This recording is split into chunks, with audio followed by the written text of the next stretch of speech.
ಸಖತ್ ಖಾರ, ಬಣ್ಣ ಮತ್ತು ರುಚಿ ಆಚಿ ಚಿಲ್ಲಿ ಪೌಡರ್.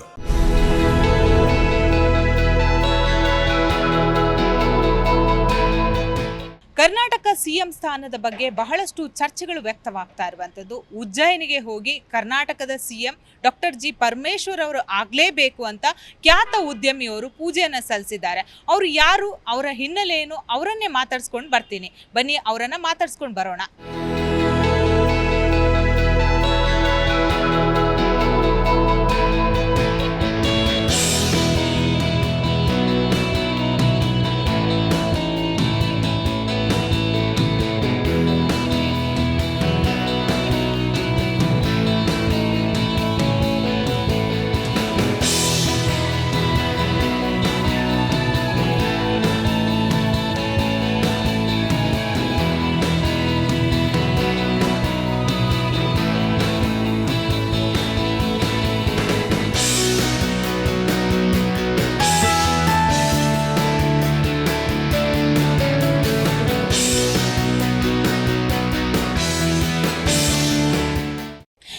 ಉದ್ಯಮಿ ಈಗಾಗಲೇ ಉಜ್ಜಯಿನಿಂದ ಬಂದಿರುವಂಥದ್ದು. ಅವರು ಇದೇ ಮನೆಯಲ್ಲಿ ಇರುವಂಥದ್ದು.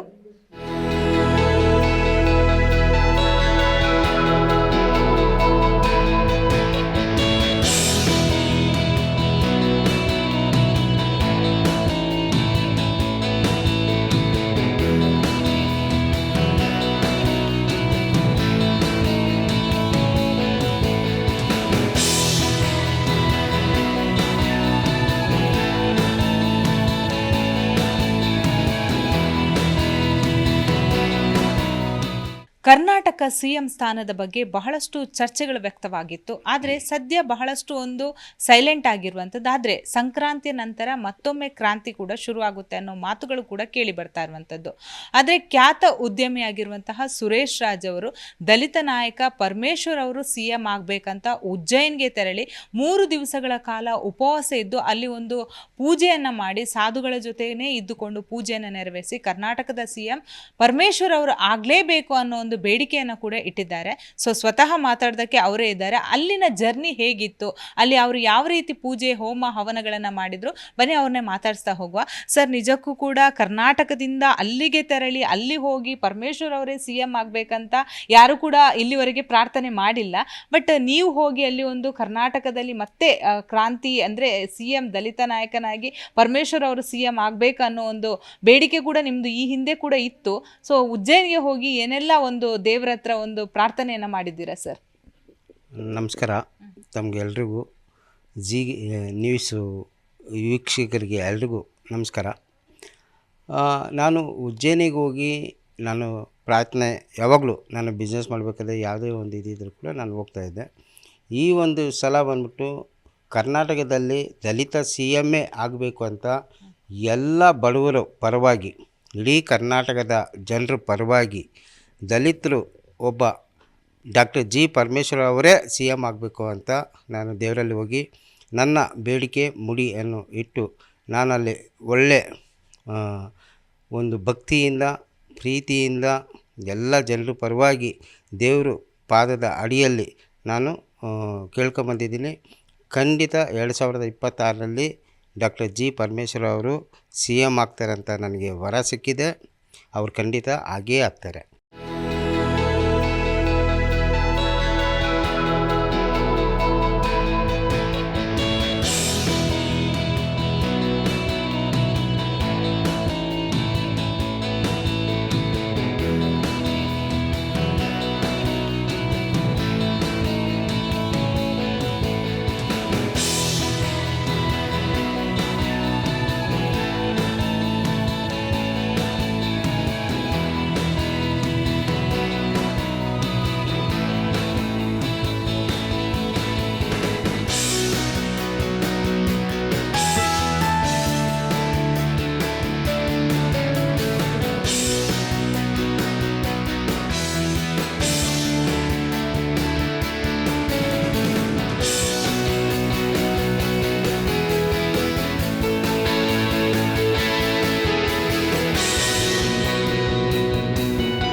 ಕರ್ನಾಟಕಕ್ಕೆ ಯಾವುದೋ ಒಂದು ಕಳಂಕ ಅಂಟಿದೆ ಅಂತ ನಿಮಗೆ ಅನಿಸುತ್ತಾ?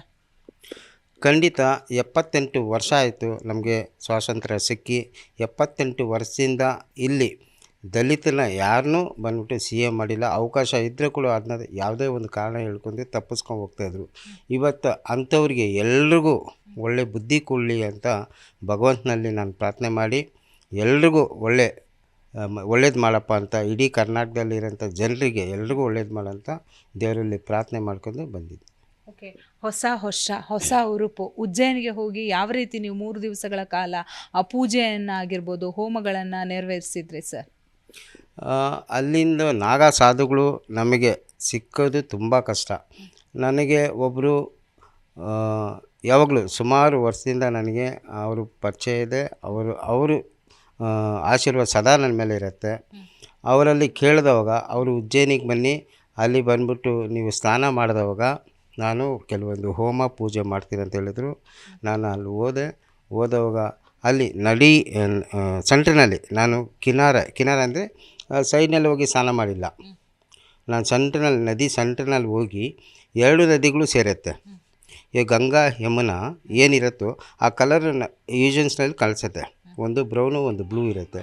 ಅದರಲ್ಲಿ ನಾನು ಸೆಂಟ್ರಿನಲ್ಲಿ ಹೋಗಿ ಬೋಟ್ನಲ್ಲಿ ನಮ್ಮವರು ನಾವೆಲ್ಲ ಹೋಗಿ ಸ್ನಾನ ಮಾಡಿ ದೇವರಲ್ಲಿ ಬಂದು ಪ್ರಾರ್ಥನೆ ಮಾಡಿ ನನಗೆ ಒಂದು ಒಳ್ಳೆ ಹೋಮ ಮಾಡಿದ್ರು. 3 ದಿವಸ ನನಗೆ ಒಳ್ಳೆ ಹೋಮ ಮಾಡಿ ಈ ಕರ್ನಾಟಕದಲ್ಲಿ ಖಂಡಿತ ಸಿ ಎಮ್ ಆಗ್ತಾರೆ ಅಂತ ನನಗೆ ಮಾತು ಕೊಟ್ಟಿದ್ದಾರೆ. ಹಾಗೆ ಆಗ್ತಾರೆ ಅಂತ ಹೇಳಿದ್ದಾರೆ ನಾಗಾ ಸಾಧುಗಳು. ಓಕೆ ಸರ್, ಈಗ ನಾಗಾ ಸಾಧುಗಳು ನಿಮಗೇನೆ ಗೊತ್ತು ಅಂದರೆ ಬಹುತೇಕ ಜನರ ಜೊತೆ ಮಾತಾಡಲ್ಲ. ಬಟ್ ನೀವು ಹೋದ ಅಲ್ಲಿ ನಾವು ನೋಡಿದ ಹಾಗೆ ಬಹುತೇಕವಾಗಿ ಎಲ್ಲ ನಾಗಾ ಸಾಧುಗಳು ನಿಮಗೆ ಒಂದು ಆಶೀರ್ವಾದ ಕೊಟ್ಟಿರೋದಾಗಿರ್ಬೋದು, ನಿಮ್ಮ ಜೊತೆ ಮಾತುಕತೆ ಮಾಡಿರೋದಾಗಿರ್ಬೋದು. ಇದು ಹೇಗೆ ಸರ್? ಆಶೀರ್ವಾದ ನನಗೆ ಮಾತ್ರ ನಾನು ಹೋಗಿ ತೊಗೊಳ್ಳಿಕ್ಕೆ ಹೋಗಿಲ್ಲ.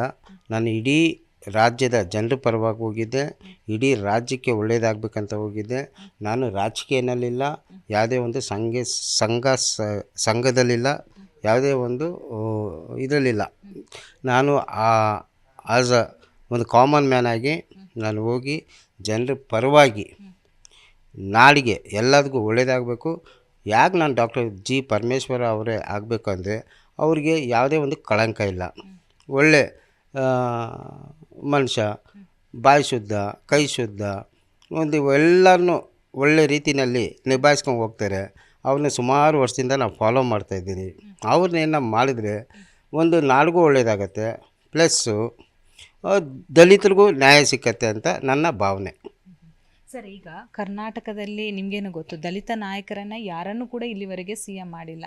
ಸೊ ಅಲ್ಲಿ ಹೋಗಿ ನೀವು ಅಂದರೆ 3 ದಿವಸಗಳ ಕಾಲ ಯಾವ ರೀತಿ ಪೂಜೆಗಳನ್ನು ನೆರವೇರಿಸಿದ್ರಿ, ಯಾವ ರೀತಿ ಉಪವಾಸದಲ್ಲಿದ್ರ, ಹೇಗೆ ಅಲ್ಲಿನ ಜನರ ಸಪೋರ್ಟನ್ನು ಹೇಗೆ ಪಡೆದುಕೊಂಡ್ರಿ ಸರ್? ನೋಡಿ, ಅಲ್ಲಿಂದ ಜನರಿಗಿಂದ ದೇವರು ನಮಗೆಲ್ಲ ಹೋಗ್ತಾ ನಮಗೆಲ್ಲ ಒಳ್ಳೇದು ಮಾಡ್ಬೇಕಂದ್ರೆ ಎಲ್ಲ ಬಂದುಬಿಡುತ್ತೆ, ತಾನಾಗೆ ಎಲ್ಲ ಕೂಡಿ ಬರುತ್ತೆ. ಈಗ ನಾವು ಇಲ್ಲಿಂದ ಎಲ್ಲರೂ ಹೋಗಿದ್ವಿ, ಕರ್ನಾಟಕದಿಂದ ಹೋಗಿದ್ವಿ, ಬೆಂಗಳೂರಿಂದ ಹೋಗಿದ್ವಿ, ಕೋಲಾರದಿಂದ ಎಲ್ಲರೂ ಹೋಗಿ ಅಲ್ಲೆಲ್ಲ ಪೂಜೆ ಪುನಸ್ಕಾರಗಳೆಲ್ಲ ಮಾಡಿ ಡಾಕ್ಟರ್ ಜಿ ಪರಮೇಶ್ವರ ಅವರೇ ಸಿ ಎಮ್ ಆಗಬೇಕಂತ ಬೇಡಿಕೆ ಇಟ್ಟವಾಗ ಅವರು ನಾಗಾ ಸಾಧುಗಳು ಹೇಳಿದ್ರು ಖಂಡಿತ ಆಗ್ತಾರೆ. ಇನ್ನೊಂದು ಮಾತು ಹೇಳಿದ್ದಾರೆ, ನಾನು ಕ್ಯಾಮ್ರಾ ಮುಂದೆ ಹೇಳಲಿಕ್ಕೆ ಇಷ್ಟಪಡಲ್ಲ, ಅದು ತುಂಬ ಸೀಕ್ರೆಟಾಗಿ ಕೆಲವೊಂದು ಮಾತುಗಳು ಹೇಳಿದ್ದಾರೆ. ಅದಂತೂ ಖಂಡಿತ ಆಗೇ ಆಗ್ತಾರೆ ಅವರು ಅಂತ ಹೇಳಲಿಕ್ಕೆ ಇಷ್ಟಪಡ್ತೀನಿ. ಈಗ ನಾಗಸಾಧುಗಳ ಮಾತುಗಳು ಬಹುತೇಕವಾಗಿ ಸತ್ಯವಾಗುತ್ತೆ ಅನ್ನೋ ಮಾತುಗಳು ಕೂಡ ಈಗಿರುವಂಥದ್ದು. ಸೊ ಅದರ ಅಭಿಪ್ರಾಯ ಏನು ನಿಮ್ಮದು? ನೋಡಿ, ಇಡೀ ನಮ್ಮ ದೇಶದಲ್ಲಿ ನಾಗಸಾಧುಗಳು ನಮ್ಗೆ ಕಾಣಿಸ್ಕೊಳ್ಳೋದೇ ನಮ್ಮ ಪುಣ್ಯ. ನಾಗಸಾಧುಗಳು ಏನೇನ ಅವರು ನಮ್ಮ ಮೇಲೆ ದೃಷ್ಟಿ ಬಿದ್ದರೆ ಸಾಕು, ನಮ್ಮ ಪಾಪಗಳು ಎಲ್ಲ ಹೋಗಿ ಎಲ್ಲ ಒಳ್ಳೆಯದಾಗತ್ತೆ ಅಂತ ಎಲ್ಲರಿಗೂ ಆ ವಿಶ್ವಾಸ, ಆ ಭಾವನೆಗಳು ಇದೆ. ನಮ್ಮ ಪುರಾಣದಲ್ಲೂ ಇದೆ. ನಾಗಾ ಸಾಧುಗಳು ನಮಗೆ ಸಾಮಾನ್ಯವಾಗಿ ಎಲ್ಲೂ ಸಿಕ್ಕಲ್ಲ. ಅವರು ಗುಹೆಗಳಲ್ಲಿರ್ತಾರೆ, ಅವರು ಬಂದ್ಬಿಟ್ಟು ಯಾವುದೋ ಒಂದು ಹಿಮಾಲಯನಲ್ಲಿರ್ತಾರೆ. ನನಗೆ ಸಿಕ್ಕಿ ನಾನು ಯಾವಾಗಲೂ ಏನೋ ಆದವಾಗ ನಾನು ಸಾಧುಗಳ ಹತ್ರ ಹೋಗಿ ಆಶೀರ್ವಾದ ತಗೊಂಡು ಅಲ್ಲೇ ಒಂದು 2 ದಿವಸ ಇದ್ದು ನಾನು ಬರ್ತಾಯಿದ್ದೆ. ಈ ಸತಿ ನಾನು ಕರ್ನಾಟಕದ ಪರವಾಗಿ ಡಾಕ್ಟರ್ ಜಿ ಪರಮೇಶ್ವರ್ ಅವರು ಸಿ ಎಮ್ ಆಗಬೇಕಂತ ಈ ಒಂದು ಬೇಡಿಕೆ ಇಟ್ಕೊಂಡು ನಾನು ಹೋಗಿದ್ದೆ. ಒಳ್ಳೆಯ ಸ್ನಾನ ಆಯಿತು. 2 ನದಿಗಳು ಸೇರೋಂಥ ಸೆಂಟ್ರಿನಲ್ಲಿ ನನಗೆ ಸ್ನಾನ ಮಾಡಿಸಿದ್ರು, ಹೋಮ ಮಾಡಿದ್ರು, ಕೆಲವೊಂದು ಪೂಜೆಗಳು ಮಾಡಿಸಿದ್ರು. ಎಲ್ಲ ಮಾಡಿ ತುಂಬ ಒಳ್ಳೆಯದಾಗತ್ತೆ ಅಂತ ಈ ಒಂದು ಮಾರ್ಚ್ ಆಗ್ಬಿಟ್ಮೇಲೆ ಒಳ್ಳೆಯದಾಗತ್ತೆ ಅಂತ ಹೇಳಿದ್ದಾರೆ. ಖಂಡಿತ ಇವರು ಸಿ ಎಮ್ ಆಗೇ ಆಗ್ತಾರೆ ಅಂತ ಮತ್ತೆ ಮತ್ತೆ ಹೇಳ್ತೀನಿ, ನಾಗಾ ಸಾಧುಗಳು ನನಗೆ ಹೇಳಿದ್ದಾರೆ. ಈಗ ನವೆಂಬರ್ ಕ್ರಾಂತಿ ಅಂತ ಹೇಳ್ತಾ ಇದ್ರು, ಅದು ನಿಮಗೆ ಗೊತ್ತು. ನವೆಂಬರಲ್ಲಿ ಚೇಂಜಸ್ ಆಗಬೇಕಂತ. ಸೊ ಮಾರ್ಚಲ್ಲಾದರೂ ಈಗ CM ಬದಲಾವಣೆ ಆಗಬಹುದಾ? ಏನು ಹೇಳ್ತಾರೆ? ಖಂಡಿತ ಆಗತ್ತಂತ ಎಲ್ರಿಗೂ ಆ ನಂಬಿಕೆ ಇದೆ. ಎಲ್ಲರೂ ಭಾವನೆಗಳು ಆಗೇ ಆಗ್ತಾರೆ ಅಂತ. ಕೆಲವರು ಏನು ಹೇಳ್ತಾರೆ, DK ಶಿವಕುಮಾರ್ ಆಗ್ತಾರೆ ಅಂತ, ಕೆಲವರು ಹೇಳ್ತಾರೆ ಸಿದ್ದರಾಮಯ್ಯ ಅವರೇ ಕಂಟಿನ್ಯೂ ಆಗ್ತಾರೆ ಅಂತ, ಕೆಲವರು ಹೇಳ್ತಾರೆ ಡಾಕ್ಟರ್ G ಪರಮೇಶ್ವರ್ ಆಗ್ತಾರೆ ಅಂತ. ಇವತ್ತಿನ ದಿವಸ ಡಾಕ್ಟರ್ G ಪರಮೇಶ್ವರ ಆದರೆ ಎಲ್ರಿಗೂ ಅನುಕೂಲ ಆಗುತ್ತೆ. ಕಾಂಗ್ರೆಸ್ಸು ಇಡೀ ದೇಶದಲ್ಲಿ ಮುಂದೆ ಬರೋಂಥ ಚಾನ್ಸಸ್ಸು ಇದೆ. ಓಕೆ ಸರ್, ಈಗ ಬಹುತೇಕ ಮಂದಿಗೆ ಇರುತ್ತೆ, ಇವರೊಬ್ಬರು ಖ್ಯಾತ ಉದ್ಯಮಿ, ಯಾಕೆ ಇವರಿಗೆ ಪರಮೇಶ್ವರ್ ಅವರೇ CM ಆಗಬೇಕನ್ನೋ ಪ್ರಶ್ನೆಗಳು ಕೂಡ ಉದ್ಭವ ಆಗೋ ಸಾಧ್ಯತೆ ಇರುತ್ತೆ. ಅದರಲ್ಲೂ ಕೂಡ ನೀವು ಕರ್ನಾಟಕದಲ್ಲಿ ದೇವಸ್ಥಾನಗಳಿಗೆ ಪೂಜೆಗಳನ್ನು ಈಗಾಗಲೇ ನೆರವೇರಿಸಿದ್ದೀರಾ. ಅದು ಬಿಟ್ಟು ದೂರಕ್ಕೆ ಹೋಗಿ ಉಜ್ಜಯಿನ್ಗೆ ಹೋಗಿ ಅಲ್ಲೊಂದು ಪ್ರಾರ್ಥನೆಯನ್ನು ಸಲ್ಲಿಸಿರುವಂಥದ್ದು, ಇದು ಜನಸಾಮಾನ್ಯರಲ್ಲಿ ಈಗಾಗಲೇ ಪ್ರಶ್ನೆಗಳು ಹುಟ್ಟಬಹುದಲ್ವ ಸರ್?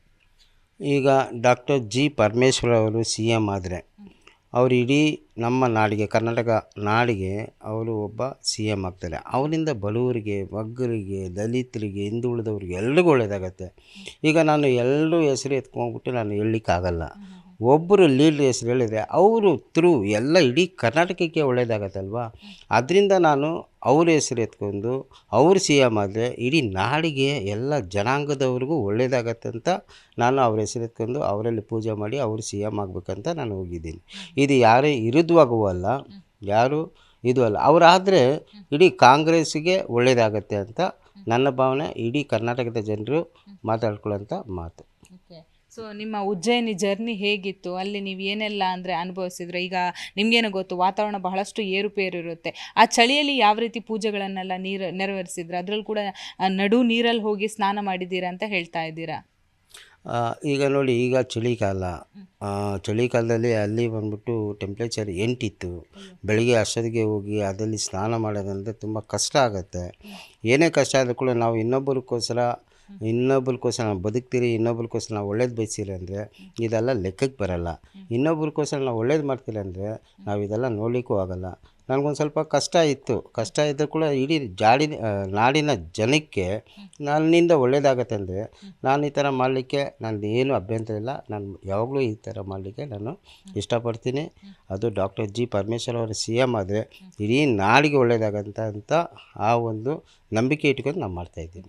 ಈ ಹಿಂದೆ ಕೂಡ ಮುಡಿಯನ್ನು ಕೊಟ್ಟಿದ್ರೆ 3 ಜನ ಭಕ್ತಾದಿಗಳು, ಅಂದರೆ ಅವರೇ CM ಆಗಬೇಕಂತ ಮುಡಿ ಸೇವೆ ಕೂಡ ಮಾಡಿದರು. ಈಗ ನೋಡಿದ್ರೆ ಉಜ್ಜಯಿನಿ. ಸೊ ಮುಂದೆ ಯಾವ ರೀತಿ ಪ್ಲ್ಯಾನ್ ಇಟ್ಕೊಂಡಿದ್ದೀರಾ ಸರ್? ಮುಂದೆ ಬಂದು ಏನು ಹೇಳ್ತೀರಿ, ಡಾಕ್ಟರ್ G ಪರಮೇಶ್ವರ್ ಅವರಿಗೆ ನೀವು ಮುಂದೆ ಹೋಗಿ, ನಿಮಗೋಸ್ಕರ ಇಡೀ ನಾಡಿನ ಜನರು ನಾವು ನಿಮ್ಮ ಹಿಂದೆ ಇದ್ದೀರಿ, ನಾವು ನಿಮಗೋಸ್ಕರ ಹೋರಾಟನೂ ಮಾಡ್ತೀರಿ, ನಿಮಗೋಸ್ಕರ ನಿಮ್ಮ ಹಿಂದೆ ಇರ್ತೀರಿ, ನೀವು ಮುಂದೆ ಹೋಗಿ ಅಂತ ನಿಮ್ಮಲ್ಲಿ ನಾವು ಕೇಳ್ಕೊಳ್ತೀರಿ. ಇಡೀ ನಾಡಿನ ಜನರ ಪರವಾಗಿ ಡಾಕ್ಟರ್ G ಪರಮೇಶ್ವರ್ ಅವ್ರನ್ನ ನಾವು ಕೇಳ್ಕೊಳ್ಳೋದಿಷ್ಟೇ, ನೀವು ಮುಂದೆ ಹೋಗಿ ನಿಮ್ಮ ಹಿಂದೆ ನಾವು ಇರ್ತೀರಿ ಅಂತ. ಸರ್, ಹೈಕಮಾಂಡ್ ಇದಕ್ಕೆ ದಲಿತ ನಾಯಕರನ್ನು ಆಯ್ಕೆ ಮಾಡೋದಕ್ಕೆ ಸಪೋರ್ಟ್ ಮಾಡುತ್ತೆ ಅಂತ ನಿಮಗೆ ಅನಿಸುತ್ತಾ? ನೋಡಿ, ನಮ್ಮ ದೇಶದಲ್ಲಿ ಸುಮಾರು ಸಾವಿರಾರು ಜಾತಿಗಳಿದೆ. ಎಲ್ಲ ಜಾತಿಗೂ ಎಲ್ಲ ಪಾರ್ಟಿನೂ ಸಪೋರ್ಟ್ ಮಾಡುತ್ತೆ. ಇವತ್ತಿನ ದಿವಸ ಕಾಂಗ್ರೆಸ್ ಏನನ್ನ ದಲಿತರು ಬಂದ್ಬಿಟ್ಟು ಇಡೀ ದೇಶದಲ್ಲಿ ತುಂಬ ಹೆಚ್ಚಿನ ಸಂಖ್ಯೆಯಲ್ಲಿ ಇರೋಂಥದ್ದು ದಲಿತರು ಬಂದರೆ ಮುಸ್ಲಿಮ್ಸ್ ಬರ್ತಾರೆ, ಮೈನಾರಿಟೀಸ್ ಬರ್ತಾರೆ, ಹಿಂದುಳಿದವ್ರು ಬರ್ತಾರೆ, ಎಲ್ಲರೂ ಬರ್ತಾರೆ.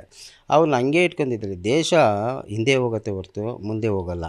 ಯಾವಾಗ ದೇಶದಲ್ಲಿ ಇರೋಂಥ ಪ್ರತಿಯೊಬ್ಬ ಪ್ರಜೆ ಮುಂದೆ ಹೋಗ್ತಾನೋ ಆವತ್ತು ನನ್ನ ದೇಶ, ನನ್ನ ನಾಡು ಮುಂದೆ ಬರುತ್ತೆ.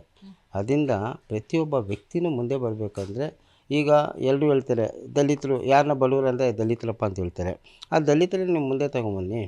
ಈಗ ನಾನು ಹೇಳೋದು ಏನಂದರೆ ಮೇಡಮ್, ಸಮುದ್ರದಲ್ಲಿ ಬೋಟ್ ಇರುತ್ತೆ, ಏನು ಶಿಪ್ ಇರುತ್ತೆ, ಎಷ್ಟು ನೀರು ಮೇಲೆ ಹೋಗುತ್ತೋ ಅಷ್ಟು ಮೇಲೆ ಇರೋಂಥ ಬೋಟು ಅಥವಾ ಶಿಪ್ಪು ಮೇಲೆ ಇರುತ್ತೆ, ಮುಳುಗೋಲ್ಲ. ಅದೇ ರೀತಿ ಕೆಳಗಡೆ ಇರೋಂಥ ವ್ಯಕ್ತಿ ಮೇಲೆ ಬಂದರೆ ಮೇಲೆ ಇರೋಂಥ ವ್ಯಕ್ತಿ ಇನ್ನೂ ಮೇಲೆ ಹೋಗ್ತಾನೆ, ಇನ್ನೂ ಬೆಳಿತಾನೆ.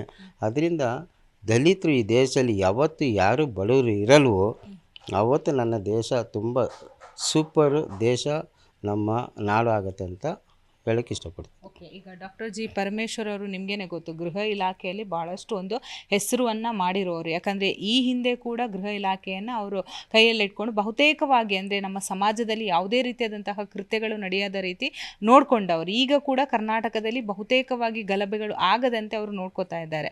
ಪರಮೇಶ್ವರ್ ಬಗ್ಗೆ ನೀವು ಹೇಳೋದಾದರೆ? ನೋಡಿ, ಇವತ್ತಿನ ದಿವಸ ಇಡೀ ಪ್ರಪಂಚದಲ್ಲಿ ಯಾರೂ ಮಾಡಿಲ್ಲ. ನಾನು ಸುಮಾರು ದೇಶಗಳಿಗೆ ಹೋಗ್ತಾ ಇರ್ತೀನಿ, ನೋಡ್ತಾ ಇರ್ತೀನಿ. ಇಡೀ ಪ್ರಪಂಚದಲ್ಲಿ ಯಾರೂ ಮಾಡಿಲ್ಲ. ಇವರಲ್ಲಿ ಸಪ್ರೇಟಾಗಿ ಡಿಫ್ರೆಂಟಾಗಿ ಥಿಂಕ್ ಮಾಡ್ತಾರೆ ನಮ್ಮ ಜಿ ಪರಮೇಶ್ವರ್ ಅವರು. ನೋಡಿ, ಮನೆ ಮನೆಗೆ ಪೊಲೀಸ್ ಅಂತ ಮಾಡಿದ್ರು. ಯಾರು ಮಾಡಿದ್ದಾರೆ? ಯಾವ ದೇಶದಲ್ಲಿದೆ? ಯಾರ ನಾಡಿನಲ್ಲಿದೆ? ಇಡೀ ನಮ್ಮ ದೇಶದಲ್ಲಿ ಯಾವ ಸ್ಟೇಟ್ನಲ್ಲೂ ಇಲ್ಲ. ಇಡೀ ಪ್ರಪಂಚದಲ್ಲಿ ಯಾರೂ ಮಾಡಿಲ್ಲ. ಮನೆ ಮನೆಗೆ ಪೊಲೀಸ್ ಅಂತ ಮಾಡಿದವರು ಒಬ್ಬ ವ್ಯಕ್ತಿ ಹೋಮ್ ಮಿನಿಸ್ಟ್ರು, ಅದು ಡಾಕ್ಟರ್ ಜಿ ಪರಮೇಶ್ವರ್ ಅವರು. ಮನೆ ಮನೆಗೆ ಪೊಲೀಸು. ಈಗ ಅದು ಮಾಡಿ ಪ್ಲಸ್ ಮೊನ್ನೆ ಎಲ್ಲ ದೊರಳೆ ಆದವಾಗ ಬರೀ 48 ಅವರ್ ಒಳಗಡೆ ಎಲ್ಲ ದುಡ್ಡು ರಿಕವರಿ ಮಾಡಿ ಅವ್ರನ್ನೆಲ್ಲ ಹಿಡ್ದು ಅವ್ರಿಗೆ ಏನು ಬೇಕೋ ಕಾನೂನು ರೀತಿಯಲ್ಲಿ ಪನಿಷ್ ಮಾಡ್ತಾಯಿದ್ದಾರೆ. ಈ ಥರ ಇರಬೇಕಾದ್ರೆ ಇವರು ಸಿ ಎಮ್ ಆದ ಇನ್ನು ಎಷ್ಟು ಒಳ್ಳೆ ಸಿಸ್ಟಮ್ನ ಎತ್ಕೊಂಡ್ಬರ್ಬೋದು. ಹೊರಗಡೆ ಇರೋದು ಅಥವಾ ಇವ್ರದ್ದೇ ಆಲೋಚನೆಗಳು ತುಂಬ ಚೆನ್ನಾಗಿದೆ. ಇವರು ಏನು ಮುಖ್ಯಮಂತ್ರಿ ಆದರೆ ಇಡೀ ರಾಜ್ಯಕ್ಕೆ ಒಳ್ಳೆಯದಾಗತ್ತೆ ಅಂತ ನನ್ನ ಅನಿಸಿಕೆ ಮೇಡಮ್. ಸರ್, ಈಗ ನೀವು ಹೇಳಿದರೆ ಗೃಹ ಇಲಾಖೆಯಲ್ಲಿ ಕೂಡ ಬಹುತೇಕವಾಗಿ ಇವರು ಚೇಂಜಸನ್ನು ತಂದಿದ್ದಾರೆ. ಮನೆ ಪೊಲೀಸ್ ಅಂತ ಒಂದು ಕಾರ್ಯಕ್ರಮ ಮಾಡಿದ್ದಾರೆ. ಇವರು ಸಿ ಎಮ್ ಆದರೆ ಕರ್ನಾಟಕಕ್ಕೆ ಯಾವ ರೀತಿ ಜನರಿಗೆ ಸಹಾಯ ಮಾಡ್ಬೋದು? ಇಡೀ ದೇಶದಲ್ಲಿ ಇಡೀ ಪ್ರಪಂಚದಲ್ಲಿ ಏನು ಆಗಿಲ್ವೋ ಅದು ಇವ್ರು ಮಾಡ್ತಾರೆ. ನಾನು ಹೇಳಿದ್ನಲ್ಲ, ಈಸ್ ಅ ಕ್ರಿಯೇಟರ್. ಅಂದರೆ ಡಿಫ್ರೆಂಟಾಗಿ ಯೋಚನೆ ಮಾಡಿ ಅದನ್ನ ತಗೊಂಬರೋಂಥ ಆ ಒಂದು ಮನಸ್ಥಿತಿ ಇರೋಂಥ ಒಂದು ಡಾಕ್ಟರ್ ಜಿ ಪರಮೇಶ್ವರ್ ಅವ್ರಿಗೆ ಇದೆ. ಒಂದು ಒಳ್ಳೆ ಇಡೀ ಎಲ್ಲ ಜನಾಂಗ ವರ್ಗದವ್ರಿಗೂ ಒಳ್ಳೆ ರೀತಿಯಲ್ಲಿ ಎಲ್ಲ ಡೆವಲಪ್ ಆಗೋಂಥರ ಒಂದು ಆಲೋಚನೆ ಅವರಲ್ಲಿದೆ. ಸರ್, ಈಗ ನಿಮಗೇನು ಗೊತ್ತು, ರಾಜಕೀಯದಲ್ಲಿ ಏನಂದರೆ ಸಿ ಎಮ್ ಆದವರು ಎಲ್ಲ ನಾಯಕರನ್ನು ಕೂಡ ಒಗ್ಗಟ್ಟಲ್ಲಿ ಕರೆದುಕೊಂಡು ಹೋಗಬೇಕಾಗುತ್ತೆ. ಯಾಕಂದರೆ ಅಲ್ಲಿ ಆಡಳಿತ ಚೆನ್ನಾಗಿರಬೇಕು. ಪರಮೇಶ್ವರ್ ಅವರು ಸಿ ಎಮ್ ಆದರೆ ಆ ಗುಣ ಅವ್ರಿಗಿದೆ ಅಂತ ನಿಮ್ಗೆ ಅನಿಸುತ್ತಾ? ಖಂಡಿತ ಮೇಡಮ್. ಈಗ ಇಷ್ಟು ವರ್ಷದಿಂದ ಅವರು ಈ ಕ್ಷೇತ್ರದಲ್ಲಿ ಗೆದ್ಕೊಂಬಂದವರು. ಇಷ್ಟು ವರ್ಷದಿಂದ ಅವರಲ್ಲಿ ಮಂತ್ರಿಗಳಾಗಿ, ಎಮ್ ಎಲ್ ಎ ಆಗಿ, ಮಿನಿಸ್ಟ್ರಾಗಿ ಒಳ್ಳೆಯ ಅನುಭವ ಇದೆ ಎಲ್ಲ ಕ್ಷೇತ್ರದಲ್ಲಿ. ಅವರಲ್ಲಿ ಎಲ್ಲ ಜನಾಂಗ ವರ್ಗದವರು ಅವ್ರ ಜೊತೆ ನಿಂತಿದ್ದಾರೆ. ಅವರು ಎಲ್ಲರ ಮಾತನ್ನು ಕೇಳಿ ಯಾವುದು ಒಳ್ಳೆಯದು ಅದನ್ನು ತಗೋಹೋಗೋಂಥ ಒಂದು ಸಾಮರ್ಥ್ಯ ಅವರಲ್ಲಿ ಇದೆ. ಸರ್, ಈಗ ನೀವು ಉಜ್ಜಯಿನಿಗೆ ಹೋಗಿದ್ದೀರಾ. ಪರಮೇಶ್ವರ್ ಅವರಿಗೆ ಇದರ ಬಗ್ಗೆ ಮಾಹಿತಿ ಇದೆಯಾ? ಯಾಕಂದರೆ ಒಬ್ಬ ನನಗೋಸ್ಕರ ಅಲ್ಲಿ ಹೋಗಿ ಉದ್ಯಮಿ ಈ ರೀತಿ ಒಂದು ದೇವರ ಪೂಜೆ, ನಾಗಸಾಧುಗಳ ಜೊತೆ ಮಾತುಕತೆ ಇದೆಲ್ಲ ಅವರ ಗಮನಕ್ಕೆ ಬಂದಿದೆಯಾ ಸರ್? ನೋಡಿ ಮೇಡಮ್, ಈಗ ಅವ್ರ ಗಮನಕ್ಕೆ ಬಂದಿದ್ದೋ ಬಂದಿಲ್ವೋ ಅದು ಬೇರೆ ಪ್ರಶ್ನೆ. ಬಂದಿದೆ, ಅವ್ರಿಗೆ ಗೊತ್ತಿದೆ. ಬಟ್ ಇಡೀ ರಾಜ್ಯದ ಜನರ ಪರವಾಗಿ ನಾನು ಹೋಗಿದ್ದು. ನಾನು ಇಡೀ ರಾಜ್ಯಕ್ಕೆ ಒಳ್ಳೇದಾಗಬೇಕಂತ ಹೋಗಿದ್ದು. 78 ವರ್ಷದಿಂದ ಏನು ಕಳಂಕ ಇದೆ, ದಲಿತನ ಆಗಿಲ್ಲ ಅಥವಾ ಬಡವನ ಮಾಡಿಲ್ಲ, ಆ ಥರ ಈ ಥರ ಅಂತ ಏನಿದೆ, ಆ ಕಳಂಕ ತುಳಿಯೋಕ್ಕೆ ನಾನು ಹೋಗಿದ್ದು. ಅಲ್ಲಿ ಪೂಜೆ ಪುನಸ್ಕಾರಗಳು ಮಾಡಿದ್ದು, ಹೋಮ ಮಾಡಿದ್ದು. ಇದು ನಾನು ಬಂದ್ಬಿಟ್ಟು ಡಾಕ್ಟರ್ ಜಿ ಪರಮೇಶ್ವರ್ ಅವ್ರನ್ನ ಮೆಚ್ಚಿಸೋಕ್ಕಲ್ಲ. ನಾನು ಬಂದ್ಬಿಟ್ಟು ಹೋಗಿರೋದು ಇಡೀ ಕರ್ನಾಟಕದ ಜನರನ್ನ ಪರವಾಗಿ ಹೋಗಿದ್ದು, ದಲಿತರ ಪರವಾಗಿ ಹೋಗಿದ್ದು. ಯಾರಿಗೆ ವಾಯ್ಸ್ ಇಲ್ವೋ ಅವ್ರ ಪರವಾಗಿ ನಾನು ಹೋಗಿ ಪೂಜೆ ಪುನಸ್ಕಾರಗಳು ಮಾಡಿ, ಹೋಮಗಳು ಮಾಡಿ ಬಂದಿದ್ದು. ಯಾಕೆ ಇವ್ರನ್ನೇ ಮಾಡ್ತೀನಿ ಅಂದರೆ, ಇವರೊಬ್ಬರು ಆದರೆ ಎಲ್ಲರೂ ಸಿ ಎಮ್ ಆಗೋಕ್ಕಾಗಲ್ಲ, ಎಲ್ಲರೂ ಮಂತ್ರಿಗಳಾಗೋಕ್ಕಾಗಲ್ಲ, ಎಲ್ಲರೂ ಎಮ್ ಎಲ್ ಎ ಆಗೋಕ್ಕಾಗಲ್ಲ. ಯಾರನ್ನ ಒಬ್ಬರು ಆಗಬೇಕು. ಅದು ನಾನು ಇವ್ರಿಗೆ ನಮ್ಮಂಥವ್ರು ಇವ್ರಿಗೆ ಶಕ್ತಿ ತುಂಬಿದ್ರೆ ಆ ಶಕ್ತಿನ ಇಟ್ಕೊಂಡು ಇಡೀ ನಾಡಿನ ಜನರಿಗೆ ಒಳ್ಳೇದು ಮಾಡ್ತಾರೆ ಅಂತ ನಾನು ಅಲ್ಲಿ ಹೋಗಿ ಬಂದಿದ್ದು. ಸರ್, ಈಗ ನೀವು ಹೇಳಿದ್ರೆ ಈಗ 5 ಮಂದಿಗಿಂತ ಹೆಚ್ಚು ದಲಿತ ನಾಯಕರುಗಳು ಇರುವಂಥವ್ರು ರಾಜಕಾರಣ. ಯಾಕೆ ಪರಮೇಶ್ವರ್ ಅವರೇ ಸಿ ಎಮ್ ಆಗಬೇಕಂತ ನೀವು ಬಹಳಷ್ಟು ಒತ್ತು ಕೊಡ್ತಾ ಇದ್ದೀರಾ? ನೋಡಿ, ಈಗ ಎಲ್ಲರೂ ಆಗೋಕ್ಕಾಗಲ್ಲ ಸಿ ಎಮ್ಮು. ಎಲ್ಲರೂ ಬಂದ್ಬಿಟ್ಟು ಮಿನಿಸ್ಟ್ರ್ ಆಗೋಕ್ಕಾಗಲ್ಲ. 150 ಜನ ಎಮ್ ಎಲ್ ಎಗಳಿದ್ದಾರೆ. ಎಲ್ಲರೂ ಬಂದ್ಬಿಟ್ಟು ಮಿನಿಸ್ಟ್ರಿಗಿರಿ ಕೊಡೋಕ್ಕಾಗಲ್ಲ. ಇವತ್ತಿನ ದಿವಸ ಇವ್ರಿಗೇನಾದರೆ ಎಲ್ಲರೂ ಒಲವು, ಎಲ್ಲರೂ ಒಂದು ಪರಮೇಶ್ವರ್ ಅಂದರೆ ಎಲ್ಲ ಮಿನಿಸ್ಟ್ರಿಗೆ ಎಮ್ ಎಲ್ ಎಗಳಿಗೂ ಇವ್ರ ಮೇಲೆ ಒಲವು ಇದೆ. ಅದರಿಂದ ಇವ್ರೇನು ಆದರೆ ಇಡೀ ನಾಡಿನ ಜನರಿಗೆ ಒಳ್ಳೆಯದಾಗತ್ತೆ ಅಂತ ಒಂದು ನಮ್ಮಲ್ಲಿ ಇರೋಂಥ ಒಂದು ಭಾವನೆ. ಸೊ ಉಜ್ಜಯಿನಿಗೆ ಹೋದ್ರಿ, ಅಲ್ಲಿ ನಾಗಸಾಧುಗಳನ್ನು ಭೇಟಿ ಮಾಡಿದರೆ, ಅವ್ರ ಜೊತೆ ಪೂಜೆ ಹೋಮ ಹವನ ಮಾಡಿದರೆ. ಸೊ ಅಲ್ಲಿರುವಂತಹ ನಾಗಸಾಧುಗಳಿಗೆ ಪರಮೇಶ್ವರ್ ಅವ್ರ ಬಗ್ಗೆ ಗೊತ್ತಾ? ನೋಡಿ, ಅವರು ಕಣ್ಣು ಮುಚ್ಕೊಂಡು ಎಲ್ಲ ನೋಡ್ತಾರೆ. ನಾಗಸಾಧುಗಳು ಒಬ್ಬೊಬ್ಬರು ಒಂದೊಂದು ರೀತಿ ಇರ್ತಾರೆ. ಅವರು ಪವರ್ಫುಲ್ಲು. ಅವ್ರು ನಮ್ಮ ಮುಟ್ಟಿದ್ರೆ, ಅವ್ರು ನಮ್ಮನ್ನು ನೋಡಿದರೆ ಸಾಕು, ಅವ್ರ ದೃಷ್ಟಿಯ ಮೇಲೆ ಬಿದ್ದರೆ ಸಾಕು, ನಾವೇನು ತೊಳ್ಕೊಂಡಿದ್ದೀರಿ ಅದು ನಮ್ಮಲ್ಲಿ ಆ ಗೆಲುವು ಬಂದ್ಬಿಡುತ್ತೆ. ನಾಗಾ ಸಾಧುಗಳು ನಮ್ಮ ದೇಶದಲ್ಲಿ ಸಿಗೋದೇ ಕಷ್ಟ. ಅವರು ಪರ್ವತದಲ್ಲಿ ಹಿಮಾಲಯಗಳಲ್ಲಿ ಇರ್ತಾರೆ. ಅಲ್ಲಿ ಹೋಗಿ ನಾವೇನೋ ನೋಡಬೇಕು ಮಾತಾಡ್ಬೇಕಂತ ಕೂಡ ಅವ್ರು ಮಾತಾಡಲ್ಲ. ಅವರು ಉಗ್ರ ಅವತಾರಗಳು ತೊಗೊಂಡ್ಬಿಡ್ತಾರೆ ಅವ್ರಿಗೇನೋ ಮಾತಾಡ್ಬೇಕಂತ ಕೂಡ. ಅದು ನಮಗೇನೋ ಸಿಕ್ಕಿ ನಮ್ಮ ನಾಡಿಗೆ ಒಳ್ಳೇದಾಗಬೇಕಂತ ಆಶೀರ್ವಾದ ನಾನು ತೊಗೊಂಬಂದಿದ್ದೀನಿ. ಎಲ್ರಿಗೂ ಒಳ್ಳೇದಾಗತ್ತೆ. ಡಾಕ್ಟರ್ ಜಿ ಪರಮೇಶ್ವರ್ ಅವ್ರಿಗೂ ಒಳ್ಳೇದಾಗತ್ತೆ. ಇಡೀ ನಾಡಿನ ಜನರಿಗೂ ಒಳ್ಳೇದಾಗತ್ತೆ. ಎಲ್ಲ ಜಾತಿ ವರ್ಗದವ್ರಿಗೂ ಒಳ್ಳೇದಾಗತ್ತೆ. ಅವರು ಖಂಡಿತ CM ಆಗ್ತಾರೆ ಅಂತ ನಮ್ಮ ನಾಗಾ ಸಾಧುಗಳು ಗುರುಗಳು ಹೇಳಿದ್ದಾರೆ. ಒಟ್ಟು ಎಷ್ಟು ನಾಗಸಾಧುಗಳನ್ನು ಭೇಟಿಯಾಗಿದ್ದೀರಾ? ಯಾಕಂದರೆ ನಾವು ಕೆಲವೊಂದು ದೃಶ್ಯಗಳನ್ನು ನೋಡುವಾಗ ಒಂದೊಂದು ರೀತಿಯಾದಂತಹ ನಾಗಸಾಧುಗಳಲ್ಲಿದ್ರಿ. ಒಟ್ಟು ಎಷ್ಟು ನಾಗಸಾಧುಗಳನ್ನ ಭೇಟಿ ಮಾಡಿ ಅವರಿಗೆ ಪೂಜೆಗಳನ್ನೆಲ್ಲ ಸಲ್ಲಿಸಿದ್ದೀರಾ? ಈಗ ನಾಗಸಾಧುಗಳು ಒಬ್ಬರು ಸಿಕ್ಕದೆ ನಮಗೆ ಕಷ್ಟ. ಆಗ ನಮ್ಮ ಪುಣ್ಯ, ಈ ನಾಡಿನ ಜನರ ಪುಣ್ಯ, ಈ ಒಬ್ಬರು ಸಿಕ್ಕಿದ್ದು ಅವರು ಎಲ್ಲರೂ ಸೇರಿ ನಾವು ಮಾಡ್ತೀರಿ ಇದು ಖಂಡಿತ ಆಗ್ತಾರೆ ಅಂತ ಹೇಳಿದರೆ. ಆವಾಗಲೇ ನಾನು ಹೇಳಿದ್ನಲ್ಲ, ಕೆಲವೊಂದು ವಿಷಯ ನಾನು ಬಂದ್ಬಿಟ್ಟು ಕ್ಯಾಮ್ರಾ ಮುಂದೆ ಯಾರ ಮುಂದೆನೂ ಹೇಳಲಿಕ್ಕೆ ಇಷ್ಟಪಡಲ್ಲ. ಕೆಲವೊಂದು ಹೇಳಿದ್ದಾರೆ, ಅದು ಈ ಸಂದರ್ಭದಲ್ಲಿ ಹೇಳೋಕ್ಕೆ ಇಷ್ಟಪಡಲ್ಲ. ಎಲ್ಲರೂ ಹೇಳಿದ್ದಾರೆ. ಅಲ್ಲಿ ಬಂದ್ಬಿಟ್ಟು ಟೋಟ್ಲು 9 ಜನ ನಾಗಸಾಧುಗಳಿದ್ದರು. ಅದರಲ್ಲಿ ದೊಡ್ಡ ಗುರುಗಳಿದ್ದರು. ಅವರೆಲ್ಲ ಇದ್ದು ನನಗೆ ಆಶ್ಚರ್ಯ ಆಯಿತು. ಇಷ್ಟು ಜನ ಇಮ್ಮಿಡಿಯೇಟಾಗಿ ಒಂದು ಕಡೆ ಸೇರಿದಂತೆ ಆ ದೇವರ ಅನುಗ್ರಹ ಎಲ್ಲ ನಾಡಿನ ಜನರಿಗೆ ಅವ್ರು ಕೊಟ್ಟಿರೋಂಥ ಆಶೀರ್ವಾದ.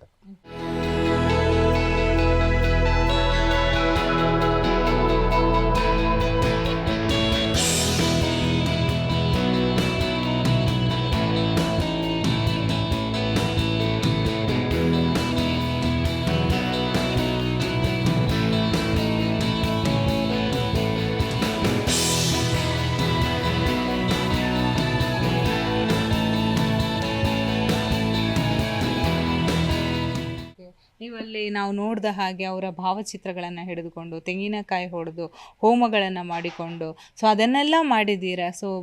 ದೇವರಲ್ಲಿ ಏನು ಪ್ರಾರ್ಥನೆ ಮಾಡ್ತೀರಾ? ನೋಡಿ, ಈಗ ಬಂದ್ಬಿಟ್ಟು ಡಾಕ್ಟರ್ ಜಿ ಪರಮೇಶ್ವರ್ ಅವರು ಹೋಮ್ ಮಿನಿಸ್ಟ್ರು. ಅವರು ಅಲ್ಲೆಲ್ಲ ಬಂದು ಅದಕ್ಕಂತ ಟೈಮ್ ಸ್ಪೆಂಡ್ ಮಾಡಿ ಮಾಡೋಕ್ಕಾಗಲ್ಲ. ಅವ್ರು ಇಲ್ಲಿ ಬ್ಯುಸಿ ಇರ್ತಾರೆ. ಅವ್ರ ಫೋಟೋ ಇಟ್ಟು ನಮಗೂ ಆದಂಥ ಒಂದು ಕೆಲವೊಂದು ಜವಾಬ್ದಾರಿ ಇರ್ತಿದೆ. ಅವ್ರ ಫೋಟೋ ಇಟ್ಕೊಂಡು ಅವರಿಗೆ ಒಳ್ಳೆಯದಾಗಲಿ ಅಂತ ಅವ್ರ ಫೋಟೋ ಎಲ್ಲ ಇಟ್ಟು ನಾವು ಪೂಜೆ ಎಲ್ಲ ಮಾಡಿ ಆ ಪೂಜೆ ಸಂಪೂರ್ಣವಾಗಿ ಅವ್ರಿಗೆ ಸಲ್ಲಬೇಕಂತ ಆ ಪೂಜೆ ಮಾಡಿದ್ದಾರೆ. ಡಾಕ್ಟರ್ ಜಿ ಪರಮೇಶ್ವರ್ ಅವರು ಹೋಮ್ ಮಿನಿಸ್ಟ್ರು. ಯಾವತ್ತು ಫ್ರೀ ಆಗ್ತಾರೋ, ಯಾವತ್ತು ಅವರು ಆರಾಮಾಗಿರ್ತಾರೋ ಆವತ್ತು ಇಡೀ ಸ್ಟೇಟು ಟೆನ್ಷನಲ್ಲಿರುತ್ತೆ. ಅವರು ಯಾವಾಗ ಬ್ಯುಸಿಯಾಗಿರ್ತಾರೋ, ಅವರು ಯಾವಾಗ ಟೆನ್ಷನಿಗೆ ಇರ್ತಾರೋ, ಒಬ್ಬ ವ್ಯಕ್ತಿ ಇಡೀ ನಮ್ಮ ನಾಡು ಕರ್ನಾಟಕ ಪೀಸ್ಫುಲ್ಲಾಗಿ ನೆಮ್ಮದಿಯಾಗಿ ನಿದ್ದೆ ಮಾಡ್ತಾನೆ. ಹೋಮ್ ಮಿನಿಸ್ಟ್ರು ಯಾವತ್ತು ಬಂದ್ಬಿಟ್ಟು ಬ್ಯುಸಿಯಾಗಿ ಟೆನ್ಷನ್ನು ಇರ್ತಾರೋ ಆವಾಗ ಪೀಸ್ಫುಲ್ ಆಗಿರುತ್ತೆ ನಾಡು. ಅವರೇನ ಫ್ರೀ ಆದರೆ ಇಡೀ ನಾಡು ಟೆನ್ಷನ್ ಬರುತ್ತೆ. ಈಗ 5 ವರ್ಷ ಕಾಂಗ್ರೆಸ್ ಒಂದು ಅವಧಿ ಇರುವಂಥದ್ದು. ಈಗಾಗಲೇ ಪಂಚ ಗ್ಯಾರಂಟಿ ಕೊಟ್ಟು ಜನರ ಮನಸ್ಸಲ್ಲಿ ಈಗಾಗಲೇ ಬಹಳಷ್ಟು ಒಂದು ಹತ್ತಿರವಾಗಿರುವಂಥದ್ದು. ಇನ್ನೇನು 2 ವರ್ಷ ಇರುವಂಥದ್ದು. ಈ 2 ವರ್ಷದಲ್ಲಿ ಪರಮೇಶ್ವರನ್ನ CM ಮಾಡ್ತಾರೆ ಅನ್ನೋ ನಂಬಿಕೆ ಇದೆಯಾ ನಿಮಗೆ? ಖಂಡಿತ ಇದೆ ಮೇಡಮ್. ಕಾಂಗ್ರೆಸ್ ಪಾರ್ಟಿ, ರಾಹುಲ್ ಗಾಂಧಿಯವರು, ಸೋನಿಯಾ ಗಾಂಧಿಯವರು ಏನು ಹೈಕಮಾಂಡ್ ಇದೆ, ಖಂಡಿತ ಇಲ್ಲಿ ಡಾಕ್ಟರ್ ಜಿ ಪರಮೇಶ್ವರ್ ಅವ್ರನ್ನ ಮಾಡ್ತಾರೆ. ನಮ್ಮ ಇವರಿಗೆ ಯಾರು ಸಿದ್ದರಾಮಯ್ಯ ಸಾಹೇಬ್ರಿಗೂ ಮತ್ತು DK ಶಿವಕುಮಾರ್ ಸಾಹೇಬ್ರಿಗೂ ಅವ್ರ ಮೇಲೆ ಒಲವಿದೆ. ಖಂಡಿತ ಅವ್ರನ್ನ ಮಾಡೇ ಮಾಡ್ತಾರೆ. ಅವ್ರು CM ಆಗೇ ಆಗ್ತಾರೆ. ಯಾವುದೇ ಒಂದು ಶಕ್ತಿ ತಡೀಲಿಕ್ಕೆ ಆಗಲ್ಲ. ಆ ಒಂದು ಶಕ್ತಿ, ಆ ಒಂದು ಆಶೀರ್ವಾದ ಅವ್ರ ಮೇಲೆ ಇದೆ. ನಾನು ಉಜ್ಜಯಿನಿಗೆ ಹೋದಾಗಲ ನನಗೆ ಸಂಪೂರ್ಣ ಗೊತ್ತಾಯಿತು. ನಾಗಸಾಧುಗಳು ಕೆಲವೊಂದು ವಿಷಯಗಳು ಹೇಳಿದ್ದಾರೆ. ಖಂಡಿತ ಅವರು CM ಆಗೇ ಆಗ್ತಾರೆ ಅಂತ. ಈಗ ಅವಧಿ ಮುಗಿದ ನಂತರ ಒಂದು ವೇಳೆ ಈ 2 ವರ್ಷದಲ್ಲಿ CM ಸಿದ್ದರಾಮಯ್ಯ ಅವರೇ ಕಂಟಿನ್ಯೂ ಆಗಲಿ, ಮುಂಬರುವಂತಹ ದಿನಗಳಲ್ಲಿ ಮತ್ತೆ ಒಂದು ವೇಳೆ ಕಾಂಗ್ರೆಸ್ ಅಧಿಕಾರಕ್ಕೆ ಬಂದಾಗ ಅವರಿಗೆ CM ಸ್ಥಾನ ಕೊಡಬಹುದಾ ಅಥವಾ ಇದೇ ವರ್ಷದಲ್ಲಿ ಕೊಡ್ತಾರಾ? ನೋಡಿ, ಈಗ 2026ರಲ್ಲಿ ಅವ್ರು ಆಗ್ತಾರೆ. ಖಂಡಿತ ಆಗೇ ಆಗ್ತಾರೆ. ಬದಲಾವಣೆ ನಾನು ಹೇಳಿದ್ನಲ್ಲ, ನಾನು ಹೇಳಲಿಕ್ಕೆ ಕ್ಯಾಮ್ರಾ ಮುಂದೆ ಇಷ್ಟಪಡಲ್ಲ. ನೀವು ಈ ಮಾರ್ಚ್ ಆಗಿಬಿಟ್ಮೇಲೆ ತುಂಬ ದೊಡ್ಡ ಒಂದು ಚೇಂಜಸ್ ಇರುತ್ತೆ, ತುಂಬ ದೊಡ್ಡ ನ್ಯೂಸ್ ಆಗುತ್ತೆ. ಅದು ನಾನು ಕ್ಯಾಮ್ರಾ ಮುಂದೆ ಹೇಳಲಿಕ್ಕೆ ಇಷ್ಟಪಡಲ್ಲ. ಇದೆಲ್ಲ ಆಗ್ಬಿಟ್ಮೇಲೆ ನಾನು ಹೇಳ್ತೀನಿ. ನಾಗಸಾಧುಗಳು ನನ್ನ ಹತ್ರ ಏನು ಹೇಳಿದ್ದಾರೆ, ಏನು ಹೇಳಿಲ್ಲ, ಏನೆಲ್ಲ ನಾವು ಡಿಸ್ಕಸ್ ಅವ್ರು ನನಗೆ ಆಶೀರ್ವಾದ ಕೊಟ್ಟಿದ್ದಾರೆ. ಅದು ಅವತ್ತು ನಾನು ನಿಮಗೆ ಮಾರ್ಚ್ ಆಗಿಬಿಟ್ಮೇಲೆ, ಈ ಬಜೆಟ್ ಆಗಿಬಿಟ್ಮೇಲೆ ನಿಮಗೆ ಖಂಡಿತ ಇದೇ ನಿಮ್ಮ ಚಾನಲಲ್ಲಿ ಬಂದು ನಾನು ಹೇಳೋಕ್ಕೆ ಇಷ್ಟಪಡ್ತೀನಿ. ಯಾಕೆ ಸರ್ ಈಗ 2 ವರ್ಷ ಅವಧಿಗೆ ಪರಮೇಶ್ವರ್ ಅವರು CM ಆಗಬೇಕು? ಯಾಕಂದರೆ ಮುಂದಿನ ಆಯ್ಕೆ ಕಾಂಗ್ರೆಸ್ ಒಂದು ವೇಳೆ ಬಂದರೆ ಆಗ 5 ವರ್ಷ CM ಆಗ್ಬೋದಲ್ವಾ? ನೋಡಿ, ಇದು ಕಾಂಗ್ರೆಸ್ಗೆ ಸೇರಿದ್ದು. 5 ವರ್ಷ ಇರ್ಬೋದು, ಗೆಲ್ತಾ ಇದ್ದರೆ 50 ವರ್ಷವೂ ಇರ್ಬೋದು. ಅದು ಕಾಂಗ್ರೆಸ್ ಸೇರಿದ್ದು. ಈಗ ಗೊಂದಲ ಇರೋದು ಕಾಂಗ್ರೆಸ್ನಲ್ಲೇ, ಇದರಲ್ಲಿ ಸರ್ಕಾರದಲ್ಲ, ಕಾಂಗ್ರೆಸ್ ಪಾರ್ಟಿನಲ್ಲೇ. 2 ವರ್ಷ ಸಿದ್ದರಾಮಯ್ಯ, 2 ವರ್ಷ ಬಂದ್ಬಿಟ್ಟು DK ಶಿವಕುಮಾರ್ ಅಂತ ಏನೋ ಒಪ್ಪಂದ ಆಗಿತ್ತಂತ, ಅದು ಅವ್ರು ಮಾಡ್ಕೊಂಡಿದ್ದು. ಈಗ ಮೊನ್ನೆ ಹಂಗೇನೋ ಕೊಡಬೇಕಾದ್ರೆ ನವಂಬರ್ 21ನೇ ತಾರೀಕಿಗೆ DK ಶಿವಕುಮಾರ್ ಅವ್ರಿಗೆ ಕೊಟ್ಬಿಡ್ತಾಯಿದ್ರು. ಕೊಟ್ಟಿಲ್ಲ ಅಂದರೆ ಏನೋ ಕಾರಣ ಇರಬೇಕಲ್ವ, ಏನೋ ಕಾರಣ ಇರಬೇಕು, ಕೊಟ್ಟಿಲ್ಲ. ಅದರಿಂದ ಈಗ ಸಂಕ್ರಾಂತಿ ಆಗ್ಬಿಟ್ಮೇಲೆ ಕರೆದಿದೆ ಹೈಕಮಾಂಡು. ಸಂಕ್ರಾಂತಿ ಆಗ್ಬಿಟ್ಮೇಲೆ ಒಂದು ಸ್ವಲ್ಪ ಜೋರಾಗುತ್ತೆ. ಮಾರ್ಚ್ ಆಗಿದ್ದು ಇನ್ನೊಂದು ಸ್ವಲ್ಪ ಜೋರಾಗುತ್ತೆ. ಏಪ್ರಿಲ್ನಲ್ಲಂತೂ ಖಂಡಿತ CM ಬದಲಾವಣೆ ಆಗೇ ಆಗುತ್ತೆ. ಓಕೆ, ಸೊ ನೀವು ಹೇಳೋದು ಈಗ ನೀವು ಉಜ್ಜಯಿನಿಗೆ ಹೋಗಿ ಪರಮೇಶ್ವರ್ ಅವರು CM ಆಗಬೇಕಂತ ಪ್ರಾರ್ಥನೆ ಸಲ್ಲಿಸಿದ್ದೀರಾ. ಸೊ ಹಾಗಾಗಿ ಪರಮೇಶ್ವರ್ ಅವರು CM ಆಗೇ ಆಗ್ತಾರೆ. ಖಂಡಿತ. ನಾನು ಮತ್ತೆ ಹೇಳ್ತೀನಿ, ಇಡೀ ಕರ್ನಾಟಕ ಪರವಾಗಿ ನಾನು ಉಜ್ಜಯಿನಿಗೆ ಹೋಗಿದ್ದು. ದಲಿತರ ಪರವಾಗಿ, ಬಡವರ ಪರವಾಗಿ, ಹಿಂದುಳಿದವ್ರ ಪರವಾಗಿ, ಮೈನಾರಿಟಿ ಪರವಾಗಿ, ಎಲ್ಲ ಜಾತಿ ವರ್ಗದವರ ಪರವಾಗಿ ನಾನು ಉಜ್ಜಯಿನಿಗೆ ಹೋಗಿ ನಾನು ಬೇಡಿಕೆಯನ್ನು ಇಟ್ಟಿದ್ದು. Doctor G. ಪರಮೇಶ್ವರ್ ಅವರು ಲೀಡರ್ಶಿಪ್ನಲ್ಲಿ ಇಡೀ ಸ್ಟೇಟು ಮುಂದೆ ಹೋಗುತ್ತೆ. ಇದೇ 2026ರಲ್ಲಿ ಖಂಡಿತ ಅವರು CM ಆಗೇ ಆಗ್ತಾರೆ ಅಂತ ನಾಗಸಾಧುಗಳು ಹೇಳಿದ್ದಾರೆ. ನನಗೆ ವರನೂ ಸಿಕ್ಕಿದೆ, ಖಂಡಿತ ಅವರು ಆಗೇ ಆಗ್ತಾರೆ. ಓಕೆ, ನೋಡಿದ್ರಲ್ಲ ವೀಕ್ಷಕರೇ, ಈಗಾಗಲೇ ಪರಮೇಶ್ವರ್ ಅವರು CM ಆಗೇ ಆಗ್ತಾರೆ. ಕರ್ನಾಟಕದ ಜನತೆಗೆ ಕೂಡ ಪರಮೇಶ್ವರ್ ಅಂತ CM ಬೇಕೇ ಬೇಕು ಅನ್ನೋ ನಿಟ್ಟಿನಲ್ಲಿ ಉಜ್ಜಯಿನಿಗೆ ಹೋಗಿ ಅಲ್ಲಿ ನಾಗಸಾಧುಗಳ ಜೊತೆ ಇದ್ದುಕೊಂಡು ಅಲ್ಲಿ ಹೋಗಿ ವಿಶೇಷವಾದಂತಹ ಪೂಜೆಯನ್ನು ಸಲ್ಲಿಸಿ ಬೇಡಿಕೆಯನ್ನು ಕೂಡ ದೇವರ ಮುಂದೆ ಖ್ಯಾತ ಉದ್ಯಮಿಯಾಗಿರುವಂತಹ ಸುರೇಶ್ ರಾಜ್ ಅವರು ಇಟ್ಟಿರುವಂಥದ್ದು. ಬೆಂಗಳೂರಿಂದ ಕ್ಯಾಮ್ರಾ ಪರ್ಸನ್ ಗುಡಿಗೇರಿ ಜೊತೆ ಭವ್ಯ ಸುನಿಲ್, ಜಿ ಕನ್ನಡ ನ್ಯೂಸ್.